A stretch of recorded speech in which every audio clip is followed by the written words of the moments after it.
আজকে আমি তোমাদেরকে একটা মজার জিনিস করে দেখাবো। আমি করতে চলেছি হাঁস আর মুরগির মেলবন্ধন। তার জন্য আমি কি কি নিয়েছি তোমরা সেটা দেখো। যে 5টা হাঁসের ডিম নিয়েছি সেদ্ধ করা, আর একটু কাঁচা লঙ্কা আর টমেটো, আদা, 2টো পেঁয়াজ কুচি, আর 10-12টা রসুনের কোয়া, আর নিয়েছি একটা মুরগির ডিম ফাটিয়ে। কি করে করব হাঁস মুরগির মেলবন্ধন দেখাচ্ছি, দেখো। তার আগে আমি একটা মশলা করে নিচ্ছি। তার মধ্যে নিচ্ছি একটু আদা কুচি, রসুনগুলো সব কুচি, রসুন, গোটা রসুন নিয়ে যেগুলো নিয়েছিলাম সেগুলো সব নিয়েছি। আর নিচ্ছি পেঁয়াজ বাটা, পেঁয়াজ দিচ্ছি, আর কাঁচা লঙ্কা দিচ্ছি 3টে। তোমরা তোমাদের আন্দাজ যেমন ঝাল খাবে তেমন নেবে। আমি অত বেশি ঝাল খাই না, তাই আমি 3টেই কাঁচা লঙ্কা নিচ্ছি। আর ইচ্ছে মতো তোমরা শুকনো লাল লঙ্কা দিতে পারো রঙের জন্য। আমিও দেবো কাশ্মীরি লঙ্কা। আমি আর লাল লঙ্কা দেবো না, ঝাল কম খাই আমরা। কাশ্মীরি লঙ্কা দেবো রঙের জন্য, আর নুন হলুদ পরিমাণ মতো। আমি এবার এটা মিক্সিতে পিষাই করে নিয়ে আসছি। আমি একটা কড়াই বসিয়ে দিয়েছি, তেল গরম হয়েছে। আর যেই একটা ডিম মুরগির ডিম একটা ভেঙে রেখেছিলাম সেটা আমি এখন একটু ভুঞ্জা করে নিচ্ছি।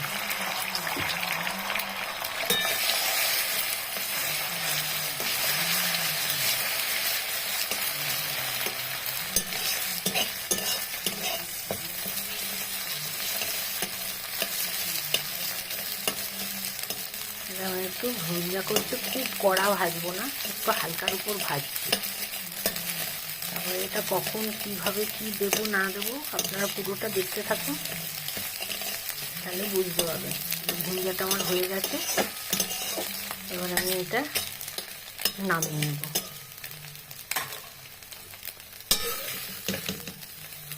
এটা নামিয়ে নিয়ে আমি এবার ডিমগুলো একটু একটু করে ভেজে নেবো, হালকা করে ভাজবো, ডিমটা বেশি ভাজবো না। বলে ডিম না ভাজাই ভালো নাকি, সেদ্ধ করা ডিম এমনি কষা করে খাওয়াই নাকি ভালো, অনেক কিছু তো ভালো বলে।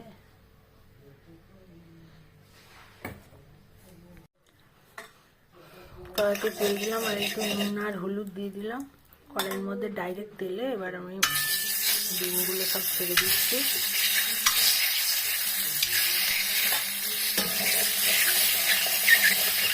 একটু নাড়াচাড়া করবো, প্রোটিন বেশি ভাজা ভালো না।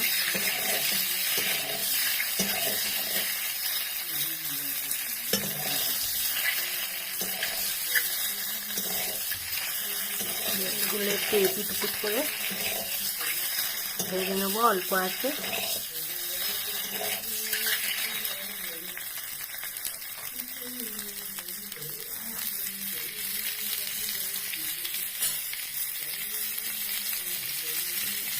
ভাজা হয়ে গেলে অল্পই ভাজলাম, এই যে একটুখানি যে সব ডিমগুলো আমি একটা একটা করে উঠিয়ে দিলাম।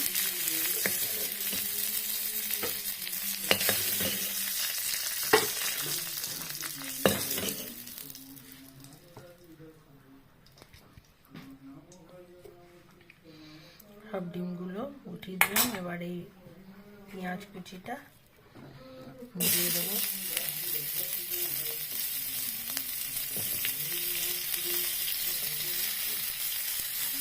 দেখো আমি কী করি, আমি কিন্তু এইটুকু তেলই দিয়েছি, তোমাদেরকে দেখাচ্ছি কী করে করবো। অল্প তেলে তাই জন্য কালো জিরে দিয়ে দিলাম।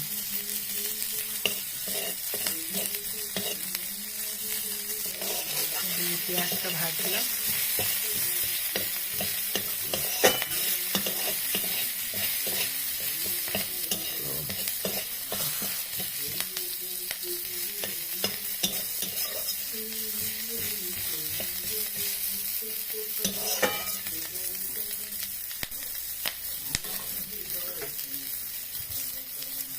ডিম কে না ভালোবাসে, ডিম সবাই ভালোবাসে। এই না হাঁসের ডিম আরও ভালো লাগে। এখন তো শীতকালে তো একটু হাঁসের ডিম পাওয়া যায় বেশি, গ্রীষ্মকালে তো অতটা পাওয়া যায় না। হাঁসের ডিম চট করে নষ্টও হয়ে যায়। গ্রীষ্মকালে। তো শীতকালে এটাই একটা সুবিধা। পেঁয়াজটা একটু ভাজা হয়েছে, সেই বেটে রাখা মশলাটা দিয়ে দিলাম।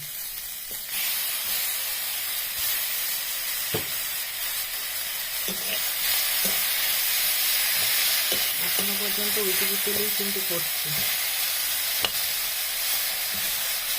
যারা বেশি তেল খেতে চান তারা তেল দিতে পারেন, আর যারা কম তেলে তারা এইভাবে করবে।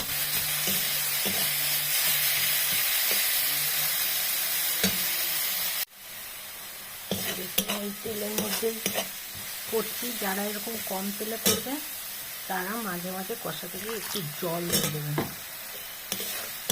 দেখবেন একবারে বোঝা যাবে না যে কম তেলে করা হচ্ছে।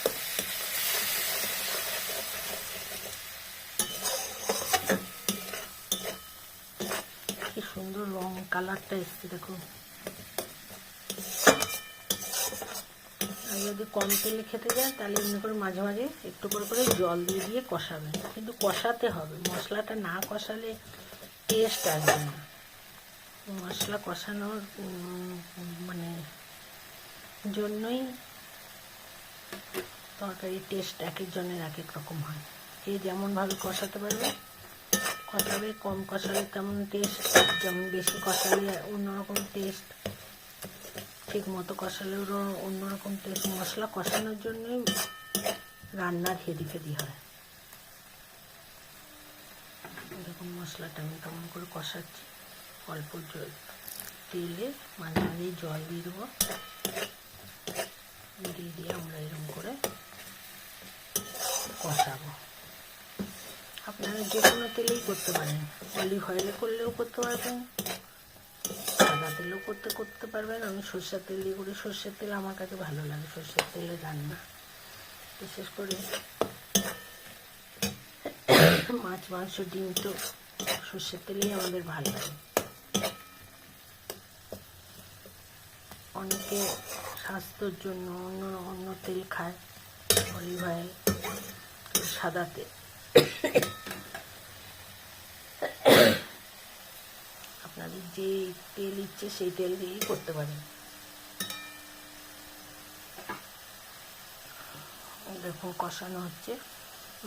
এটা মশলাটা ভালো করে কষিয়ে নিয়ে আমি আসছি। তারপর মুরগির ডিমের ওই ভুজিয়াটা কখন দেবো সেটা আপনারা দেখুন, অপেক্ষা করুন। দেখুন জল দিয়ে কষাতে কষাতে কেমন তেল ছেড়ে দিয়েছে, অল্প তেল তাও ছেড়ে দিয়েছে। দেখুন এটা কষানো হয়ে গেছে। আপনাদের যদি ইচ্ছা হয় কম তেলে করার তাহলে এমনিভাবে জল দিয়ে কষিয়ে আপনার মশলাটা কষিয়ে তারপরে আপনি জল দিন। দেখুন তাতেও তেল ছেড়ে দিয়েছে, অত কম তেল তাও তেল ছেড়েছে, তেমন ভাজা হয়েছে।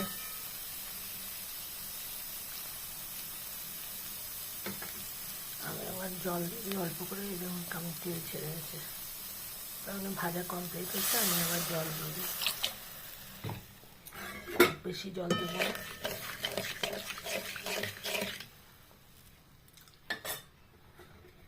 ডিমগুলো দিয়ে দিলাম একটা একটা করে।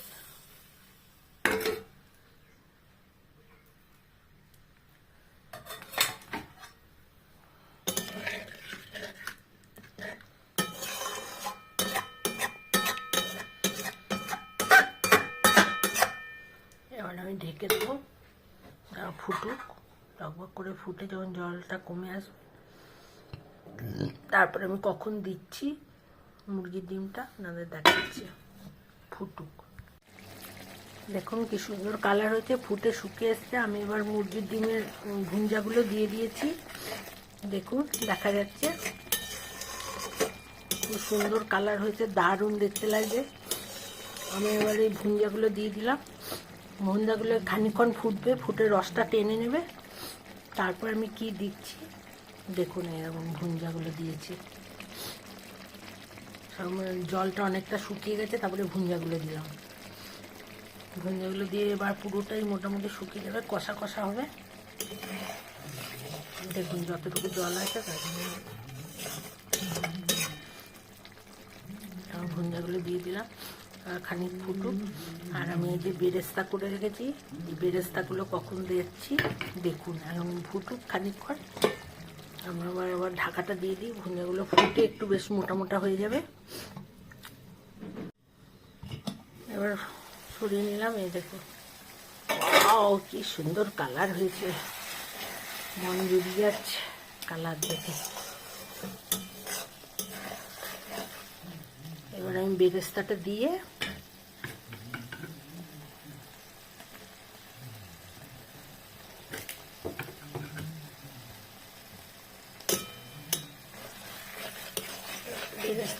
আমি এবার গ্যাসটা বন্ধ করে দিচ্ছি।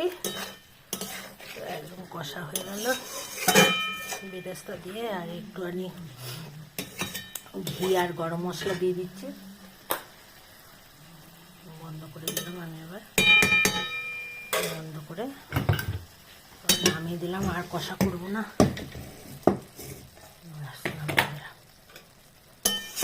একটু ঘি আর গরম মশলা দিয়ে ঢাকা দিয়ে রেখে দেবো। কমপ্লিট হয়ে গেল আমার হাঁস মুরগির মেলবন্ধন। তারপরে আমি পরিবেশন করে আপনাদের দেখাচ্ছি। আমি এবার পরিবেশন করে দিলাম হাঁস মুরগির মেলবন্ধন। দারুণ টেস্টি হয়েছে, ভাত দিয়ে তো হেভি লাগছে খেতে, আর রুটি দিয়েও খুব ভালো লাগছে। আপনারা করে খেয়ে দেখবেন আর বলবেন কেমন হয়েছে। খুব সুন্দর হয়েছে, আমার তো দারুণ ভালো লাগছে।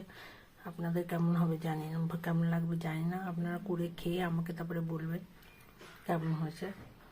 হেভি লাগছে দেখতে, দেখুন দারুণ কালার হয়েছে। শেষ হয়ে গেল আমাদের হাঁস মুরগির মেলবন্ধন কমপ্লিট।